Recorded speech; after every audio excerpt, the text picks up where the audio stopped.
নতুন ইসির অধীনে আগামী নির্বাচন আন্দোলনের নামে নৈরাজ্য হলে প্রতিরোধের হুঁশিয়ারি ওবায়দুল কাদেরের। নির্দলীয় সরকার ছাড়া সুষ্ঠু নির্বাচন অসম্ভব, ফখরুলের পাল্টা জবাব। বিচারক ছুটিতে পেছালো সাবেক প্রধান বিচারপতি এসকে সিনহার অর্থ আত্মসাৎ ও পাচার মামলার রায়। ২১ অক্টোবর নতুন তারিখ নির্ধারণ। ঠাঁই নেই ঢাকা শিশু হাসপাতালে। জ্বর, সর্দি, ডায়রিয়া নিয়ে প্রতিদিন ভর্তি হচ্ছে শত শত শিশু। হিমশিম অবস্থা চিকিৎসকদের, দুশ্চিন্তায় অভিভাবক। এবং হলে ফিরলেন ঢাকা বিশ্ববিদ্যালয়ের শিক্ষার্থীরা। ১.৫ বছর পর ক্যাম্পাসে প্রাণের উচ্ছ্বাস।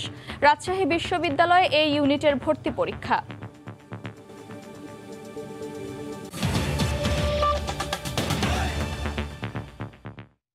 সময় সংবাদের সঙ্গে আছি আমি আফরোজা মৌটুসী। নতুন নির্বাচন কমিশনের অধীনে আগামী নির্বাচন হবে, সেখানে সরকারের কোনো হস্তক্ষেপ থাকবে না বলে জানিয়েছেন আওয়ামী লীগ সাধারণ সম্পাদক। সকালে আরিচা মহাসড়কের আমিনবাজারে নির্মাণাধীন সেতু পরিদর্শন শেষে সাংবাদিকদের প্রশ্নের উত্তরে একথা বলেন তিনি। এদিকে গুলশানে বিএনপির পক্ষ থেকে দলটির মহাসচিব জানিয়েছেন, নির্বাচনকালীন নির্দলীয় সরকার ছাড়া সুষ্ঠু নির্বাচন সম্ভব নয়। জাতিসংঘ সফর থেকে ফিরে সোমবার প্রধানমন্ত্রী শেখ হাসিনার প্রেস কনফারেন্সে বিভিন্ন প্রসঙ্গের পাশাপাশি আওয়ামী লীগ প্রধান কথা বলেন রাজনৈতিক, বিশেষত জাতীয় নির্বাচন ইস্যুতেও। এই বক্তব্যের পরদিনই বিএনপির পক্ষ থেকে প্রধানমন্ত্রীর সংবাদ সম্মেলনের প্রতিক্রিয়া জানানো হয়।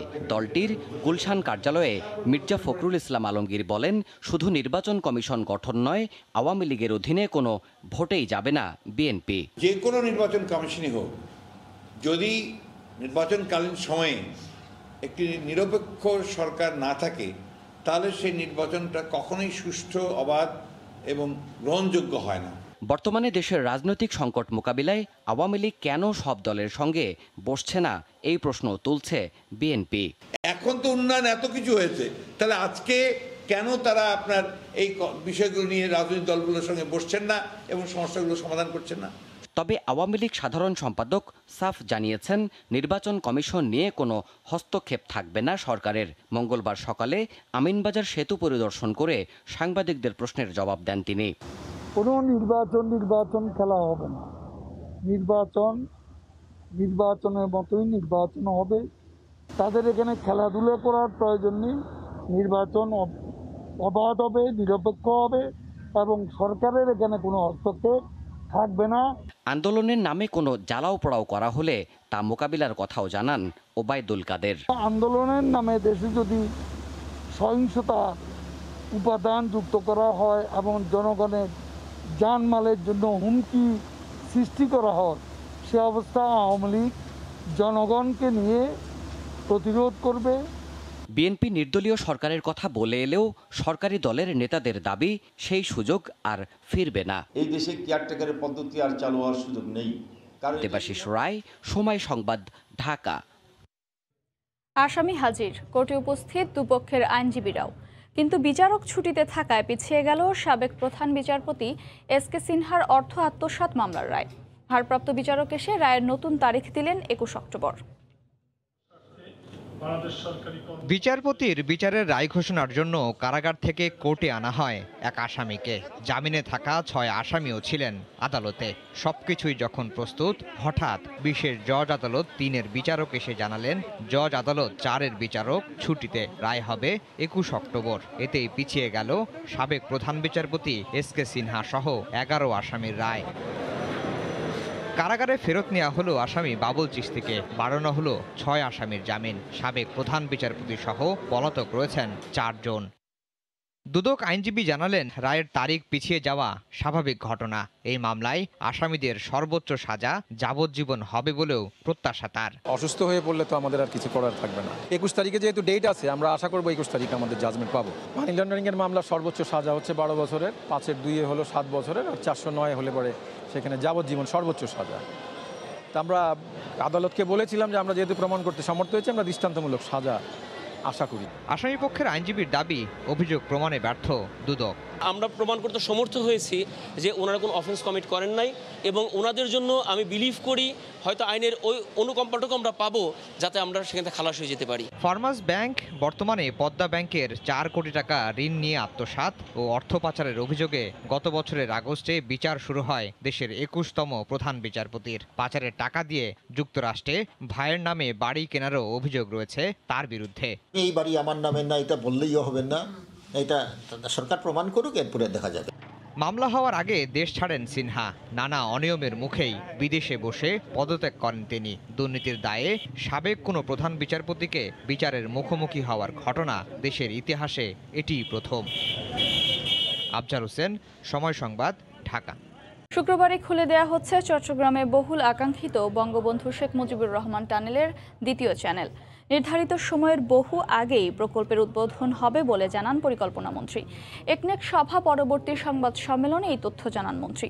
সভায় কিছু প্রকল্প বাস্তবায়নে ধীরগতির জন্য বিরক্ত প্রধানমন্ত্রীর হুঁশিয়ারি, অবসরে গেলেও শাস্তি পেতে হবে দোষী কর্মকর্তাদের। জুবায়ের ফয়সালের রিপোর্ট।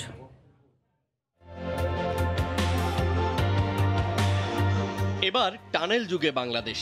মাত্র দুদিন পরেই খুলে যাচ্ছে কর্ণফুলী নদীর নিচে তৈরি করা 2 টিউবে একাধিক লেনের সড়কের দ্বিতীয় চ্যানেল। 2019 সালে কাজ শুরু হওয়া প্রকল্পের উদ্দেশ্য ছিল চট্টগ্রাম নগরীর পতেঙ্গা ও দক্ষিণের আনোয়ারাকে যুক্ত করা, সঙ্গে নিরবিচ্ছিন্ন সড়ক যোগাযোগ স্থাপন। রাজধানীর শেরেবাংলা নগরের এনইসি সম্মেলন কক্ষে একনেক সভা পরবর্তী সংবাদ সম্মেলনের শুরুতেই এই চমক জাগানিয়া তথ্য দেন পরিকল্পনামন্ত্রী। মন্ত্রী জানান, সীমিত আকারে যান চলাচল শুরু হবে টানেলে, আর আনুষঙ্গিক কিছু কাজ শেষে ঘোষণা করা হবে উদ্বোধনের দিনক্ষণ। একটা চ্যানেল তো আগে খুলেছিল, দ্বিতীয় চ্যানেলের কাজ চলছিল এই শুক্রবারে মধ্যরাতে এ মুখ খুলে যাবে। তার মানে আমাদের আসা যাওয়ার 2টি চ্যানেল পুরো হয়ে গেল। এইটা আমাদের কথা ছিল 22 ডিসেম্বরে উদ্বোধন করব। এখন যা মনে হচ্ছে ঘষা মাজা করে পরিষ্কার পরিচ্ছন্ন করে 22 ডিসেম্বর নয়, আর অনেক আগেই আমরা শেষ করতে পারবো। সভায় ইটিপি সিইটিপি ছাড়া নদীর পাড়ে কোনো শিল্প স্থাপন না করতে নির্দেশ দিয়েছেন প্রধানমন্ত্রী। এছাড়া কম অগ্রগতি হয়েছে এমন সব প্রকল্পের প্রতি বিরক্তি প্রকাশ করে দোষীদের দ্রুত শাস্তির আওতায় আনতেও পরিকল্পনা কমিশনকে নির্দেশ দিয়েছেন তিনি। জাস্ট যে কথাটা বলেছেন সেটি হচ্ছে যে রিটায়ারমেন্টে গেলেও পার পাবে না, মানে এটি হচ্ছে যে ওই তাদের বিরুদ্ধে ব্যবস্থা নিতে হবে। 2টি অর্ডার ছিল, punish the people who have done this mace, তাদের খুঁজে বের করেন, punish them, and at the same time এইটা করতে গিয়ে আমার মূল প্রকল্পটাকে ডিলে করবেন না। প্রধানমন্ত্রীর সভাপতিত্বে অনুষ্ঠিত অর্থ বছরের পঞ্চম সভায় 6,551 কোটি 27 লাখ টাকা ব্যয়ের 9টি প্রকল্পের অনুমোদন দিয়েছে জাতীয় অর্থনৈতিক পরিষদের নির্বাহী কমিটি একনেক। জুবায়ের ফয়সাল, সময় সংবাদ, ঢাকা। হলে ফিরলেন ঢাকা বিশ্ববিদ্যালয়ের শিক্ষার্থীরা। প্রায় 1.5 বছর পর অনার্স চতুর্থ বর্ষ ও মাস্টার্সের শিক্ষার্থীদের জন্য বিশ্ববিদ্যালয়ের হল খুলে দেওয়া হয়েছে। হলে উঠতে পেরে উচ্ছ্বসিত শিক্ষার্থীরা। ছাত্রছাত্রীদের অভ্যর্থনা জানান হল কর্তৃপক্ষ। উপাচার্য বলছেন, শিগগিরই সশরীরে চালু হবে শিক্ষা কার্যক্রম। ঢাকা বিশ্ববিদ্যালয়ের দুর্যোগ ব্যবস্থাপনা বিভাগের শিক্ষার্থী অনন্যা রায় 1.5 বছরের অপেক্ষার অবসান ঘটিয়ে মঙ্গলবার পা রাখেন প্রাণের প্রাঙ্গণে। তাই অনন্যার কণ্ঠে উচ্ছ্বাসের সুর। টিএসসিতে কোনো প্রোগ্রাম হলে দেখা, সবাই মিলে পুকুর পাড়ে আড্ডা দেওয়া, এই জিনিসগুলোকে খুব মিস করেছি। আমরা প্রিয়জনের মুখগুলো আবার প্রতিদিনের মতো দেখতে পারবো। সেকেন্ড হোম খ্যাত আবাসিক হলে উঠতে পেরে আনন্দের কমতি ছিল না কোনো শিক্ষার্থীরই। যতদিন হলে ছিলাম না, আমার কাছে মনে হচ্ছিল যে আমি নিজের বাড়ি থেকেই দূরে আছি। হল দ্রুত খোলা মানে আমাদের একাডেমিক কার্যক্রম আবেগের মতো স্বাভাবিক হয়ে যাওয়া। মঙ্গলবার 1 ডোজ কোভিড টিকা গ্রহণের কাগজ দেখিয়ে ঢাকা বিশ্ববিদ্যালয়ের অনার্স চতুর্থ বর্ষ ও মাস্টার্সের শিক্ষার্থীরা আবাসিক হলে প্রবেশ করেন।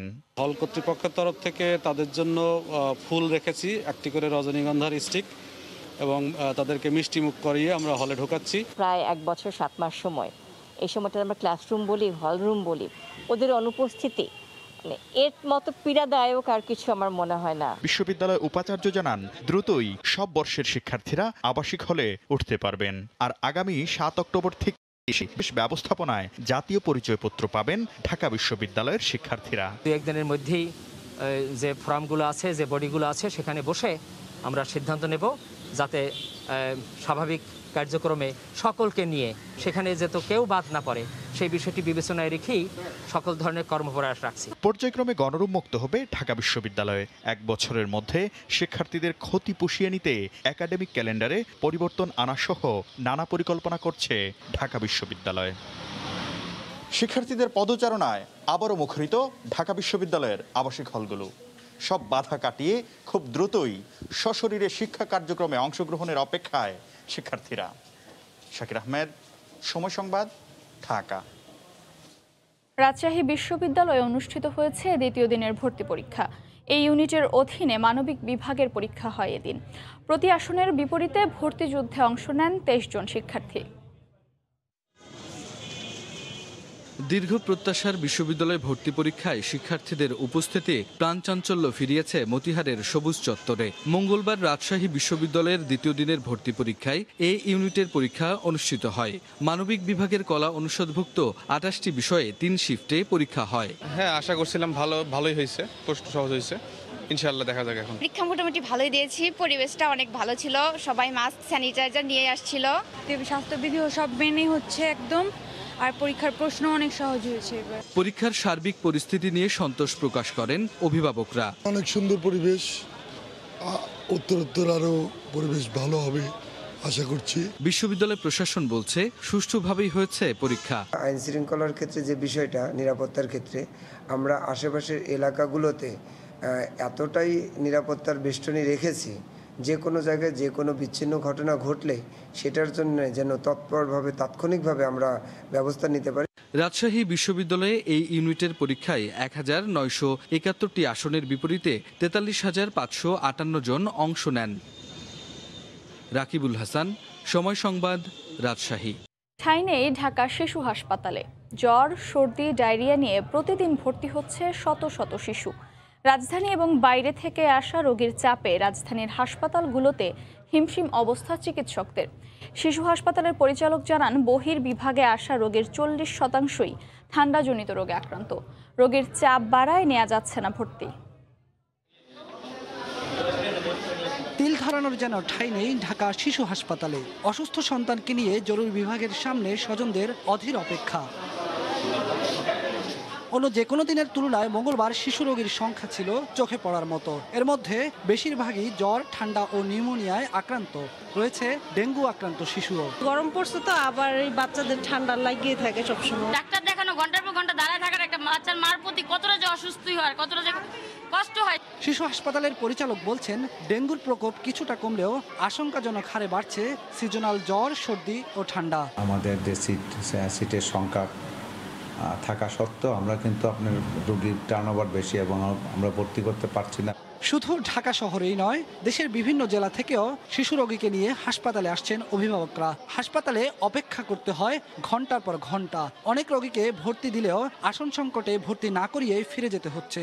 রয়েছে নানা হয়রানির অভিযোগ। 3 দিন যাবত সর্দি কাশি, ঠান্ডাটা লাগছে। তো ওইখান থেকে মানুষ যায় চলে যেতে স্যার, আমরা ওই মাথা থেকে সিরিয়াল ধরছি, কোনো কিছুই নাই। পরিচালক জানান, শয্যার তুলনায় রোগীর চাপ অনেক বেশি। বেশি সংখ্যা থাকার কারণে আমরা কিন্তু আপনার ওই এত লোড দিয়ে বাইরের এই আমরা কনস্ট্রাকশনের কাজ হওয়ার জন্য কিছুটা অসুবিধা হচ্ছে। রোগীদের ভোগান্তি কমাতে পদক্ষেপ নিচ্ছে হাসপাতাল কর্তৃপক্ষ।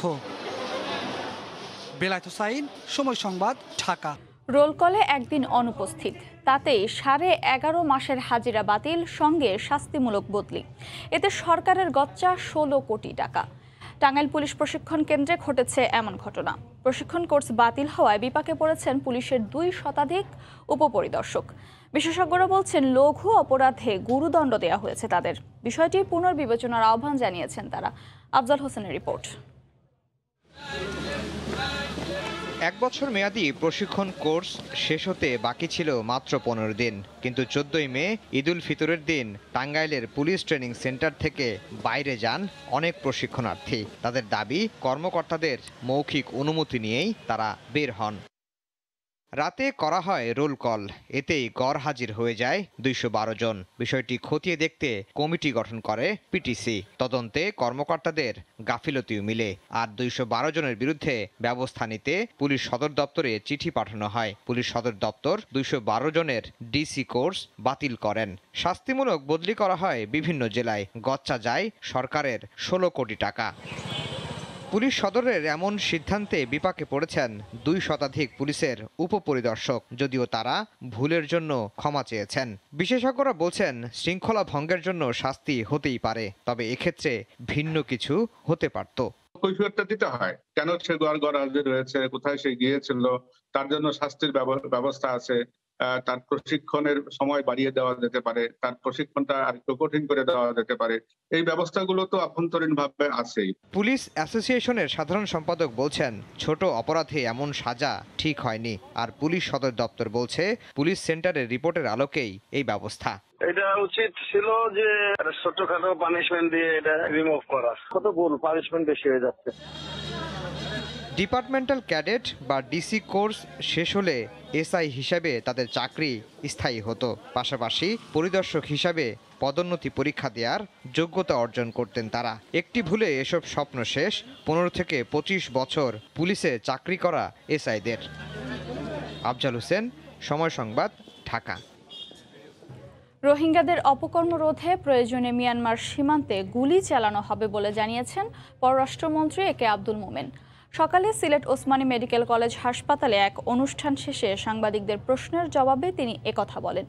মন্ত্রী বলেন, বিভিন্ন ব্যক্তি ও সংস্থার স্বার্থের কারণে রোহিঙ্গা প্রত্যাবাসন বাধাগ্রস্ত হচ্ছে। মায়ানমার এবং বাংলাদেশ বর্ডারে আমরা সিদ্ধান্ত নিয়েছিলাম যে আমরা কখনো গুলি চালাবো না। কালকে আমার সাথে স্বরাষ্ট্রমন্ত্রীর আলাপ হয়েছে, আগামীতে আমরা গুলি চালাবো। তখন এই ধরনের এই যে অপকর্ম, ড্রাগ ট্রাফিকিং, হিউম্যান ট্রাফিকিং কিংবা এই অস্ত্র পাচার, এগুলো যা একটু আমরা তো বর্ডারটা খুব ডিফিকাল্ট ওখানে, তো ইনশাল্লাহ আগামীতে এইগুলো আসা সম্ভব হবে না। রাজধানীর মিরপুর থেকে নিখোঁজ 5 কন্যা শিশুকে উদ্ধার করেছে পুলিশ। এই ঘটনায় 3 জনকে গ্রেফতার করেছে গোয়েন্দা পুলিশ, তবে এখনও লাপাত্তা 3 কিশোরী। 29 সেপ্টেম্বর মিরপুরের আনসার ক্যাম্প থেকে নিখোঁজ হয় 2 কন্যা শিশু। 1 অক্টোবর মিরপুরের জনতা হাউজিং থেকেও নিখোঁজ হয় আরও 2 শিশু। রূপনগর থেকে নিখোঁজ হয় আরেকজন। তাদের সবারই বয়স 13 থেকে 18। পরিবারের পক্ষ থেকে থানায় জিডির পর পুলিশের অপরাধ ও গোয়েন্দা বিভাগ কাজ শুরু করে। আনসার ক্যাম্প থেকে নিখোঁজ 2 শিশুকে সোমবার রাতে সদরঘাট থেকে উদ্ধার করেছে গোয়েন্দা পুলিশ। বাকি 3 জনকে নেত্রকোনা ও গাজীপুর থেকে উদ্ধার করেছে মিরপুর ও রূপনগর থানা পুলিশ। সকল সংস্থা মিলে আমরা কাজ শুরু করি, উদ্ধারের কাজ। উদ্ধার করে গতকালকে রাতে আমরা মোট 5 জনকে উদ্ধার করা সম্ভব হয়েছে। নিখোঁজ শিশুরা কেউ কলম কেনার কথা বলে, কেউ রাগ করে বাড়ি থেকে বের হয়ে যাওয়ার কথা জানিয়েছিল পরিবারের পক্ষ থেকে। তবে পুলিশ বিষয়টি তদন্ত করে দেখছে। এই ঘটনায় গোয়েন্দা পুলিশ 3 জনকে গ্রেফতারও করেছে। যারা এই অপরাধের সাথে জড়িত তাদের মধ্যে 3 জনকে আমরা গ্রেফতার করেছি। আমরা মনে করি যে এই যে একটা সাম্প্রতিককালে শিশুদেরকে নিখোঁজ হওয়ার মতো ঘটনা, যেটা আসলে একটা সিম্পিথাইজ বিষয়, যে জনগণ মনে একটা আতঙ্ক সৃষ্টি করেছে। যে আপনারা মনে করেন যে একটা বাচ্চা শিশুকে যখন কেউ অপহরণ করে নিয়ে যায়, এটা আসলে পরিবারের মধ্যে যেমন একটা আতঙ্ক কাজ করে, এটা এলাকার মধ্যে এবং সমাজের মধ্যে একটা আতঙ্ক কাজ করে।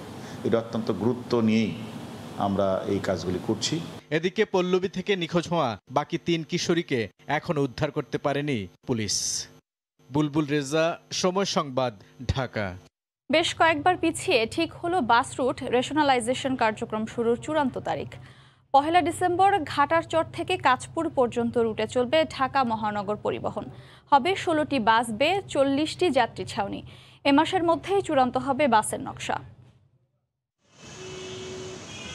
রাজধানীর সড়কে শৃঙ্খলা ফেরাতে 2018 সালে হাতে নেওয়া হয় বাস রুট রেশনালাইজেশন প্রক্রিয়া। চলতি মেয়াদে দায়িত্ব নেয়ার পর 2 মেয়রের অধীনে গত বছরের 6 অক্টোবর থেকে চলতি অক্টোবরে 7টি বৈঠকে একাধিক তারিখ দিলেও শুরু করা যায়নি কার্যক্রম।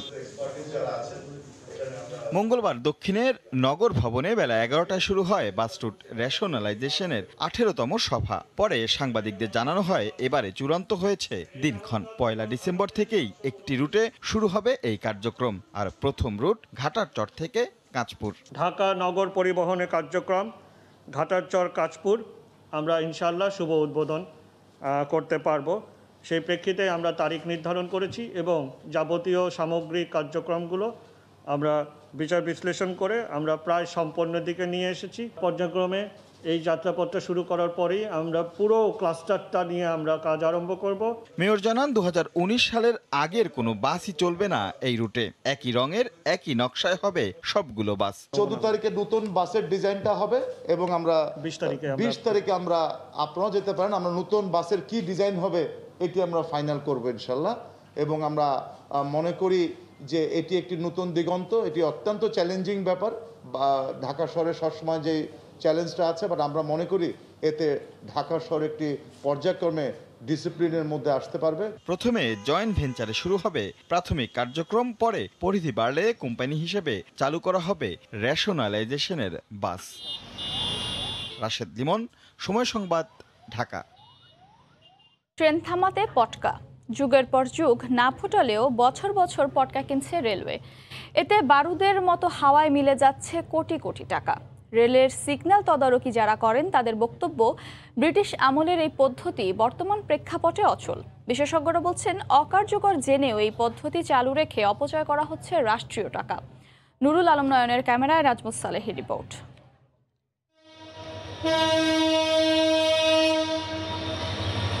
100 বছর আগে ব্রিটিশ আমলে ট্রেন থামাতে ব্যবহার হতো পটকা। ঝুঁকিপূর্ণ পরিস্থিতি আর শীতের কুয়াশায় ট্রেনকে পথ দেখাতো এই পটকা। 100 বছরের সেই পটকা সিগন্যাল নাকি এখনো ব্যবহার করে বাংলাদেশ রেলওয়ে। সেই পটকা দেখতে কেমন, এমন কৌতূহল থেকেই পটকার খোঁজে ট্রেনে চড়ে বসে সময় সংবাদ। দুটি আন্তনগর ট্রেনের পরিচালকের কক্ষে মিলল এই পটকা। ট্রাঙ্কে সংরক্ষণ করা সেই প্যাকেট জরাজীর্ণ, ধুলায় মলিন।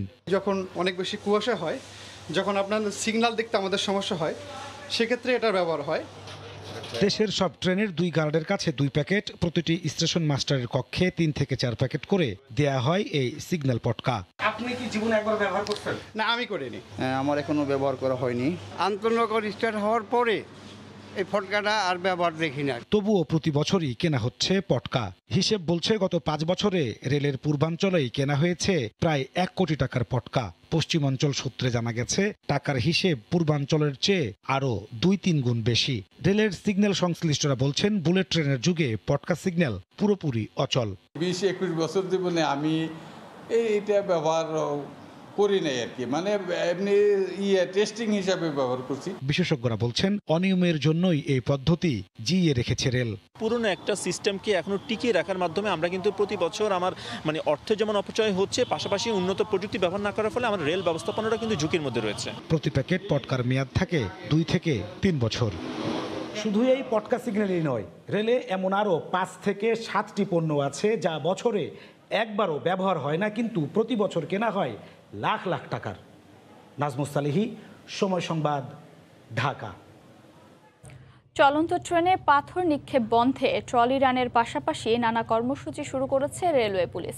এরই অংশ হিসেবে রেললাইন পার্শ্ববর্তী শিক্ষা প্রতিষ্ঠানের শিক্ষক এবং মসজিদের ইমামদের সহযোগিতা চেয়েছেন তারা। একই সঙ্গে কাজে লাগানোর চেষ্টা চলছে রেললাইন পরিষ্কারে নিয়োজিত শত শত ওয়েম্যানকে। শাখাউচিপুর ক্যামেরায় বিস্তারিত জানাচ্ছেন কমতে। মঙ্গলবার সকালে চট্টগ্রাম রেল স্টেশন থেকে যাত্রা শুরু করে গ্যাংকার বা বিশেষ ট্রলি। গন্তব্য ঢাকা চট্টগ্রাম রুটে চলন্ত ট্রেনে পাথর নিক্ষেপ হয় ঝুঁকিপূর্ণ সেসব পয়েন্ট। চলতি পথে অন্তত 6টি পয়েন্টে ওয়েমেনদের সাথে পাথর নিক্ষেপ বন্ধে কথা বলেন কর্মকর্তারা। মূলত প্রতি 3 কিলোমিটার অন্তর প্রতিটি পয়েন্টে কাজ করে ওয়েমেন। রুট পর্যায়ে যে কর্মচারীরা কাজ করে তারা যেন স্থানীয় যেসব লোকজন আছে তাদেরকে যেন সচেতন করে এবং যদি পাথর নিক্ষেপের ঘটনা ঘটে তারা যদি জানতে পারে সেটা জন্য আমাদেরকে সাথে সাথে জানায়। সম্প্রতি চলন্ত ট্রেনে পাথর নিক্ষেপের ঘটনা আশঙ্কাজনক হারে বেড়ে গেছে। চলতি বছর 150-র বেশি পাথর নিক্ষেপের ঘটনায় অনেক যাত্রী আহত হন। এই অবস্থায় জনসচেতনতা বাড়াতে রেলওয়ে পুলিশের এই ট্রলি রান। ট্রেক ধরে ধরে এসে প্রত্যেকটা জায়গায় নেমে আমরা প্রত্যেক লোকজনকে মোটিভেট করলাম। একই সাথে ওয়েমেন যারা আছেন এখানে প্রতিদিন এখানে থাকে, সুতরাং তারাই জানে যে কার থেকে পাথর হয়, নিক্ষেপ হয়, অনেকে করতে পারে, অনেকে মজা চলে করে, সেই জিনিসগুলো আমাদের যাতে তথ্য দেয় এবং আমরা যাতে আইনের আওতায় নিয়ে আসি। গ্যাংকারের মাধ্যমে ট্রলি রানের সময় ঝুঁকিপূর্ণ পয়েন্ট ও স্টেশনে স্কুল কলেজের শিক্ষার্থী, শিক্ষক এবং মসজিদের ইমামরাও যোগ দেয় এই কর্মসূচিতে। আমরা পাথর নিক্ষেপ বন্ধের জন্য গার্ডিয়ানদেরকে আহ্বান করবো এবং মসজিদের মাইকও বলে দিব মুসল্লিদেরকে বলে দেবো যেন সামনে তাদের বাচ্চারা যেন কোনো প্রকার পাথর নিক্ষেপ না করে। ছোট ছোট বাচ্চারা বুঝে না, অনেক সময় মেরে দেয়। ওদেরকে ওদের মতো করে আমরা বুঝাই দিব এই জিনিসটা যাতে না করে, প্লাস ওদের বন্ধু বান্ধব আশেপাশে যারা আছে তাদেরকেও যেন ওরা বোঝায় যে জিনিসটা ঠিক না। রেলওয়ে পূর্বাঞ্চলে 100-এর বেশি ঝুঁকিপূর্ণ পয়েন্ট চিহ্নিত করা হয়েছে, যেখানে চলন্ত ট্রেনে পাথর নিক্ষেপ করা হয়। রেলওয়েকে বলা হয় নিরাপদ পরিবহন, কিন্তু নানা জটিলতার পাশাপাশি উপর্যুপরি পাথর নিক্ষেপের কারণে সেই নিরাপদ পরিবহন এখন ঝুঁকির মধ্যে রয়েছে। আর তাই ঝুঁকিমুক্ত করতে শুরু হয়েছে রেলওয়ে পুলিশের এই ট্রলি রান। এই ট্রলি রান কতটা ঝুঁকিমুক্ত করতে পারবে তাই এখন দেখার বিষয়। ঢাকা চট্টগ্রাম রেল লাইন থেকে কমল দে, সময় সংবাদ। রাত পোহালে দেবীপক্ষের সূচনা শুভ মহালয়া। এর আগে ভারতের পশ্চিমবঙ্গে পূজার কেনাকাটায় চোখে পড়ার মতো ভিড় দেখা গেল। গত বছর কোভিডের কারণে পূজার কেনাকাটা করতে পারেননি অনেকেই। তবে এবার করোনার টিকা নেওয়ায় এবং সংক্রমণ কমার কারণে মার্কেটে ভিড় দেখা যায়। কলকাতার নিউ মার্কেট এলাকা থেকে সেই খবর জানাচ্ছেন সুব্রত আচার্য, ক্যামেরায় ছিলেন বিশ্বজিৎ দাস। কেনাকাটায় জমজমাট কলকাতার নিউ মার্কেট। পূজার শুরুর আগে শেষ মুহূর্তে পছন্দের জিনিস কিনতে ব্যস্ত সাধারণ মানুষ। উৎসবের 16 আনা পূর্ণ করতে কমতি রাখছেন না কোনো কিছুরই। এইটা একটু এনজয়, তাতে কোভিড হোক বা না হোক, মরি বাঁচি, বছরে দুর্গামা একবারই আসবে, তো এনজয় করবো। এমনি জাস্ট দেখতে এসছি, নেবো, যদি ভালো লাগে তো নেবো, না তো নেবো। আমাদের রাজ্য সরকার যে আছে অনেক ছুট দিয়ে রেখেছে, পাবলিককে সবের সুবিধা দিয়ে গেছে, এই জন্য ভিড়টা বেশি আছে। দুর্গাপূজাকে কেন্দ্র করে বিক্রি বাড়ায় খুশি ব্যবসায়ীরা। করোনার কারণে দীর্ঘদিনের লোকসান কাটিয়ে ওঠার আশা করছেন তারা। গতবার পুজো করতে পারেনি, এবার লোকরা একটু চান্স পেয়েছে, তারা ভ্যাকসিনেশন করা হচ্ছে। নেক্সট থার্ড ওয়েভের চান্সটা কম মনে হচ্ছে, ওই জন্য লোক বেশি বেরিয়েছে রাস্তায়। মানে মালটা দেখে কাস্টমার চলে আসছে, মানে বেচা কিনেও হচ্ছে মোটামুটি আমার 60% হচ্ছে। আগামী 11ই অক্টোবর থেকে দুর্গাপুজোর আনুষ্ঠানিকতা শুরু হবে। তবে করোনা সংক্রমণ বাড়ার আশঙ্কায় গতবারের মতো এবারও পূজা মণ্ডপে প্রবেশ নিষেধ করেছেন কলকাতা হাইকোর্ট।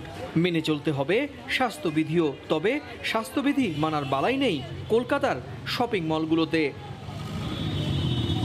গত বছর করোনার বাড়বাড়ন্তের কারণে বাঙালি হিন্দুরা যেমন পুজো শপিং থেকে বঞ্চিত ছিলেন, সেরকমই পুজো উদযাপনেও ছিল অনেক বাধা। তবে এবছর করোনা সংকট খানিকটা কম এবং অনেকেই করোনার 2টো ভ্যাকসিনই নিয়েছেন। ফলে এই নিউ মার্কেটে হুমড়ি খেয়ে পড়েছে পুজোমুখী বাঙালি হিন্দুরা। কলকাতার নিউ মার্কেট থেকে সুব্রত আচার্য, সময় সংবাদ। বাংলাদেশ মালদ্বীপ ম্যাচে টিকিটের ব্যাপক চাহিদা প্রবাসীদের কাছে। মাত্র 7,000 টিকিটের বিপরীতে 10% টিকিট বাঙালিদের দেওয়ার কথা থাকলেও মাত্র 200 টিকিট দিয়ে ফিরিয়ে দেওয়া হয় বাঙালিদের। এ বিষয়ে সংবাদ সংগ্রহ করতে গেলে লাঞ্ছনার শিকার হন সময় সংবাদের কর্মীরা। এই মুহূর্তে মালেতে আছেন রিপোর্টার SM ইকবাল। টিকিট বিক্রির সবশেষ তথ্য জানতে আমরা এখন সরাসরি যোগ দিচ্ছি তার সঙ্গে। ইকবাল, মৌটুসী, আসলে খারাপ আবহাওয়া বা বাজে আবহাওয়ায় সমুদ্র যেমন উত্তাল হয়ে যায়, আমার পেছনে দেখতে পাচ্ছেন উত্তাল সমুদ্র, ঠিক এই উত্তাল অবস্থা বিরাজ করছে বাংলাদেশ এবং মালদ্বীপের মধ্যকার আগামী 7 তারিখের যে ম্যাচটি রয়েছে সেই ম্যাচটিকে কেন্দ্র করে। আমরা সকাল থেকে আমাদের কাছে বিভিন্ন রকমের তথ্য আসছিল। এই ম্যাচের টিকিট আজকে থেকে বিক্রি হওয়ার কথা ছিল এবং এই ম্যাচকে ঘিরে কিন্তু প্রচুর আগ্রহ ছিল। এখানকার যে বেশ কিছু প্রবাসী বাংলাদেশি রয়েছে তাদের মধ্যে বিশাল একটা কমিউনিটির মধ্যে এই ম্যাচটি আগ্রহ ছিল এবং তারা কিন্তু সকাল থেকে এই ম্যাচ দেখার জন্য, ম্যাচের টিকিট সংগ্রহ করার জন্য স্টেডিয়াম অভিমুখী হয়েছিল। কিন্তু স্টেডিয়ামে এসেই তাদের বিড়ম্বনায় পড়তে হয়। আমাদের কাছে যখন অভিযোগ আসে যে 2 জন আমাদের যেই প্রবাসী বাংলাদেশি তারা ম্যাচের টিকিট সংগ্রহ করতে এসেছিল, তাদের পুলিশ ধরে নিয়ে গেছে, এমন একটি তথ্য পাই আমরা এবং সেই তথ্যের এগেইনস্টে আমাদের কাছে একটু প্রমাণও চলে আসে। সেটা সত্যতা যাচাই করার জন্য আমরা যখন স্টেডিয়ামে গিয়েছিলাম, স্টেডিয়ামে গিয়ে যখন সরাসরি জিনিসটা ফেস করি তখন তাদের কাছ থেকে সব তথ্যই আমরা পেয়েছি এবং ঘটনা যে সত্য সেটার প্রমাণ আমরা পেয়েছি। তো এই বিষয়ে যখন আমরা কাউন্টারে জিজ্ঞেস করতে চাই যে আসলে আগামী পরশুর ম্যাচের জন্য ঠিক কত সংখ্যক টিকিট বরাদ্দ রয়েছে এবং বাঙালি যারা প্রবাসী বাঙালি রয়েছেন তারা কত টিকিট পাবে, সেই তথ্যটি আমরা যখন তাদের কাছে জানতে চাই তখন কিন্তু আমাদেরকে ফিরিয়ে দেওয়া হয়েছে এবং পরিষ্কার কোনো তথ্য দেওয়া হয়নি। যদিও আমাদের কাছে ফিফার রুলস অনুযায়ী আমরা যেটা জানি যে ম্যাচে যে পরিমাণ টিকিট বরাদ্দ থাকে তার 10% কিন্তু অপোজিট দল, যেটা স্বাগতিক দলের বিপরীত যে দল থাকে, তাদের দেওয়ার একটা বাধ্যবাধকতা রয়েছে। সেই হিসেবে পরশুদিনের ম্যাচের জন্য 7,000 টিকিট দেওয়ার কথা থাকলেও 10% হিসেবে বাঙালিরা পায় হচ্ছে অন্তত 700 টিকিট। কিন্তু সকালে যখন এসেছি এখানে 200 টিকিট দেওয়ার কথা বলা হয়েছে কাউন্টার থেকে, কিন্তু বাস্তব চিত্রটা ছিল ভিন্ন। 50 থেকে 60টি টিকিট দেওয়া হয়েছে, তারপরেই কাউন্টার কিন্তু বন্ধ হয়ে গেছে এবং এরপরেই টিকিট কিন্তু কালোবাজারিতে চলে আসে এবং সেই প্রমাণও আমাদের কাছে আছে, আমাদের ক্যামেরায় ধরা পড়েছে। বিভিন্ন জায়গা থেকে ভেতর থেকে লোকাল যারা তারা টিকিট সংগ্রহ করে বেশি দামে বাইরে এসে টিকিট বিক্রি করছে প্রবাসী বাঙালিদের কাছে। এই বিষয়ে সংবাদ সংগ্রহ করতে গেলে আমরা রোশানলের শিকার হই এবং এক পর্যায়ে আমাদের যে অ্যাক্রিডিটেশন কার্ডটি সাফের পক্ষ থেকে দেওয়া হয়েছে সেই কার্ডটি মালদ্বীপের যে মিডিয়া ম্যানেজার সেই কার্ডটি আমার কাছ থেকে ছিনে নেওয়ার চেষ্টা করে এবং তার কাছ থেকে এক পর্যায়ে হচ্ছে তাকে আমি বোঝানোর চেষ্টা করে, কিন্তু তিনি আমার কোনো কথা শোনেননি। কথা না শুনে তিনি আমাদের ওখানে অবস্থান করতে দেননি। অর্থাৎ প্রবাসী বাংলাদেশিদের উপর যেই এক ধরনের অন্যায় হচ্ছে, প্রচুর পরিমাণে যে দর্শকের চাহিদা রয়েছে ম্যাচের এই ম্যাচকে ঘিরে সেই দিকটিতে মোটেও কর্ণপাত বা প্রাধান্য দিচ্ছে না মালদ্বীপ প্রশাসন বা মালদ্বীপ ফুটবল ফেডারেশন। পক্ষান্তরে হচ্ছে আরও বাঙালি সমর্থক যারা আছে তাদের নিয়ন্ত্রণ করার চেষ্টা করছে। এর পেছনে একটি কারণও রয়েছে, কারণ আমরা জানি মাঠে যখন প্রচুর পরিমাণে দর্শক ফুটবল সমর্থক বাংলাদেশের সমর্থক থাকে তখন বাংলাদেশ কিন্তু একটা হোম অ্যাডভান্টেজের সুবিধা পায় এবং মালদ্বীপের এগেনস্টে যদি বাংলাদেশ এই সুবিধাটা পেয়ে থাকে তাহলে ম্যাচের রেজাল্ট মালদ্বীপের বিপরীতে চলে যেতে পারে। সেই স্ট্র্যাটেজির কারণে টেকনিক্যালি সেই কারণেই কিন্তু প্রবাসী বাংলাদেশিদের টিকিট দেওয়া হচ্ছে না এবং এ নিয়ে খুব কি বলবো, এক কথায় খুবই নোংরা একটা পরিস্থিতি তৈরি হয়েছে এবং অনেককেই শুনেছি যে অনেক দূর দূরান্ত থেকে এসেছে। এমন একজন প্রবাসীর সঙ্গে কথা হয়েছে, তিনি প্রায় 10 কিলোমিটার দূর থেকে এসেছিলেন শুধুমাত্র বাংলাদেশের ম্যাচটি উপভোগ করার জন্য যাতে তিনি একটি টিকিট পান। কিন্তু তিনি যখন সকালে এসে লাইনে দাঁড়িয়েছেন কিছুক্ষণ পর তাকে বলা হয়েছে না কোনো টিকিট নাই। অনেককে দেখেছি যে আবেগ আপ্লুত হয়, অনেকে কিন্তু কারো অনেকের চোখে পানি দেখেছি। তো যাই হোক, যেই অপ্রীতিকর ঘটনাটি ঘটে গেছে আমাদের আসলে প্রত্যাশা থাকবে সেই জায়গায় অবশ্যই দৃষ্টিপাত করবে মালদ্বীপ ফুটবল। এবং আরও কিছু তথ্য জানিয়ে রাখি, এর আগেও আমরা যখন প্রেস বক্সে সংবাদ সংগ্রহ করতে গিয়েছি বা প্রি ম্যাচ যে কনফারেন্সগুলো ছিল সেখানেও কিন্তু আমরা বাংলাদেশ থেকে যেসব সাংবাদিকরা কভার করতে এসেছি তাদের কিন্তু অনেকটা অবজ্ঞার চোখে দেখা হয়েছে এবং আমাদের কিন্তু খুব বেশি ফ্লোর দেওয়া হচ্ছিল না। তো আমাদের আসলে প্রত্যাশা থাকবে সামনের যেই ম্যাচগুলো রয়েছে সেই ম্যাচে নিশ্চয়ই এই বিষয়গুলোতে দৃষ্টিপাত করবে মালদ্বীপ ফুটবল অ্যাসোসিয়েশন। তো আমার কাছে মালে থেকে এই ছিল সবশেষ। মৌটুসী, মালদ্বীপের মালে থেকে সেখানকার টিকিট বিক্রির সবশেষ খবর জানাচ্ছিলেন সহকর্মী এস.এম. ইকবাল। রাত পোহালেই বাংলাদেশ ক্রিকেট বোর্ডের নির্বাচন শেষ মুহূর্তে খালিদ হোসেন সরে দাঁড়ানোয় এবার 23 পরিচালক পদে প্রতিদ্বন্দ্বিতা করবেন 30 জন। ইতোমধ্যে বিনা প্রতিদ্বন্দ্বিতায় নির্বাচিত হয়েছেন 7 প্রার্থী। বাকি 16টি পদের নির্বাচনে 127 জন ভোটার প্রয়োগ করবেন তাদের ভোটাধিকার। করোনাকালের কথা চিন্তা করে রাখা হয়েছে পোস্টাল আর ই-ভোট। নির্বাচন কমিশন প্রস্তুত সুষ্ঠু নির্বাচন সম্পন্ন করতে, আর প্রার্থীরা দিচ্ছেন প্রতিশ্রুতির ফুলছুরি। যশ, খ্যাতি কিংবা প্রতিপত্তি এই তিনের সবই মেলে বিসিবির পরিচালক হলে। প্রচলিত এই প্রবাদের সত্যতার অকপটে শিকার বোর্ড সভাপতি পাপনেরও। দেশের সবচাইতে প্রভাবশালী বোর্ডের নির্বাচন বলে কথা, ব্যানার, পোস্টার আর ফেস্টুনে তাই ভরে গেছে হোম অফ ক্রিকেট। প্রতিদ্বন্দ্বী আর কাউন্সিলর ছাপিয়ে যে উত্তাপ ছড়িয়ে গেছে সবার মাঝে। বিসিবির পরিচালকের পদ 25টা, 2টি এনএসি কর্তৃক নির্ধারিত। বরিশাল, চট্টগ্রাম, সিলেট, খুলনা আর রংপুরের জন্য নির্ধারিত 7 পদের সবাই নির্বাচিত হয়েছেন বিনা ভোটে। ঢাকার 2 পদে 3 প্রার্থী, 2 টিটোর সঙ্গে লড়বেন হেভিওয়েট নাইমুর রহমান দুর্জয়। রাজশাহীতে সাইফুল স্বপনের প্রতিদ্বন্দ্বী খালেদ মাসুদ পাইলট। ক্যাটাগরি 2-এ 12 পদের প্রতিদ্বন্দ্বী 16 জন। তবে রোমাঞ্চ অপেক্ষা করছে ক্যাটাগরি 3-এ। 1 পদের বিপরীতে হবে গুরু শিষ্যের লড়াই। উত্তাপ ছড়াবেন নাজমুল আবেদিন ফাহিম আর খালেদ মাহমুদ সুজন। যে কোনো ইলেকশনে টাফ, আসলে কোনোটাই ইজি না। ফাহিম ভাই যোগ্য ক্যান্ডিডেট, সেটা তো আমি সবসময় বলছি, সুতরাং ইজি না, বাট তারপর আমি হোপফুল। আমি পার্সোনালি লঙ্গার ভার্সন ক্রিকেটটা অ্যাজ এ ক্রিকেটার পছন্দ করি, তো সুতরাং আমার চেষ্টা থাকবে আমাদের লঙ্গার ভার্সন ক্রিকেট লোকালি এবং ইন্টারন্যাশনালি কেমন করে ভালো করা যায়। 127 জন ভোটারের মধ্যে 49 জন পোস্টাল আর 8 কাউন্সিলর দেবেন ই ভোট। বাড়তি চ্যালেঞ্জ মেনেই তাই নতুন পরিকল্পনা নির্বাচন কমিশনের। নির্বাচন কমিশনের পক্ষ থেকে প্রথম থেকেই আমরা দায়িত্ব পাওয়ার পর সব রকম প্রস্তুতি সম্পন্ন করেছি। ই ভোটের ক্ষেত্রে আমরা একটা প্রোটেক্টেড পাসওয়ার্ড থাকবে, এটা শুধু আমাদের প্রধান নির্বাচন কমিশনার ওনার কাছেই থাকবেন। উনি এই পাসওয়ার্ডটা ইউজ করে আপনার ইমেলগুলো ওপেন করে তারপর গণনা করবেন। বুধবার সকাল 10টা থেকে বিকেল 5টা পর্যন্ত হবে ভোট গ্রহণ। পরিচালকদের দেয়া ভোটের ভিত্তিতেই পরবর্তীতে নির্বাচিত হবেন বোর্ড সভাপতি। মাহবুব রিমন, সময় সংবাদ, ঢাকা। চট্টগ্রামের বাঁশখালীর আকাশে উঠছে বাংলাদেশ বিমান বহরের 787 মডেলের ড্রিমলাইনার, এমনকি MiG-29 মতো অত্যাধুনিক যুদ্ধ বিমান এবং হেলিকপ্টারও। আবার পরিস্থিতি পর্যবেক্ষণ করছে বিশেষ ড্রোন। বাস্তবে না হলেও এমন গল্পের রূপকার কলেজ পড়ুয়া আশির। তার তৈরি করা এমন উড়োযান এখন উড়ছে বঙ্গোপসাগর উপকূলবর্তী এই অঞ্চলে। নূর জামাল আতিকের ক্যামেরায় কমলদের রিপোর্ট। সবুজ ধান ক্ষেতের কূপ কাজ দিয়ে উড়ে চলছে বাংলাদেশ বিমানের ড্রিম লাইনার। উড়তে উড়তে চলে গেল লবণের মাঠ পেরিয়ে গাছের আড়ালে, আবার কিছুক্ষণ পর ফিরে এসে ল্যান্ড করলো একেবারে ধান খেতে। অবশ্য বিমানটিকে এখানেই ফিরতে হবে, কারণ এই বিমানের নিয়ন্ত্রণ আশিরের হাতে। 22 বছর বয়সী তরুণ আশির কখনো বিমানে চড়ার সুযোগ হয়নি। অনেকটা বাড়ির উপর দিয়ে যাওয়া বিমান দেখে তৈরি করেছে নানা মডেলের উড়োযান। বাসার ছাদের উপর দিয়ে যখন বিমান চলাচল করে তখন এটা দেখে আমরা অনুপ্রাণিত হয়। 4-5টা মডেল অলরেডি তৈরি করে ফেলছি।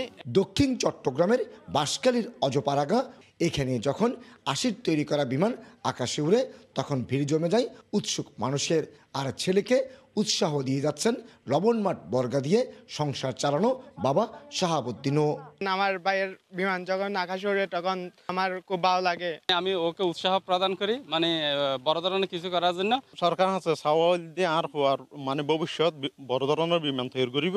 সরকার আছে মানে সাহায্যর সহযোগিতা চাই। স্থানীয় শিক্ষা প্রতিষ্ঠান থেকে এসএসসি এবং উচ্চ মাধ্যমিক পাশ করা আশির সত্যিকারের যাত্রীবাহী বিমান তৈরি করতে চায়। স্বপ্ন যে আমি কোনো এক সময় একটা প্যাসেঞ্জার বাহিতে একটা বিমান তৈরি করব, সেই স্বপ্ন এবং সফল এবং বাস্তবায়ন করার জন্য আমি ছোট বিমান নিয়ে কাজ শুরু করছি, গবেষণা চালাচ্ছি এগুলো নিয়ে।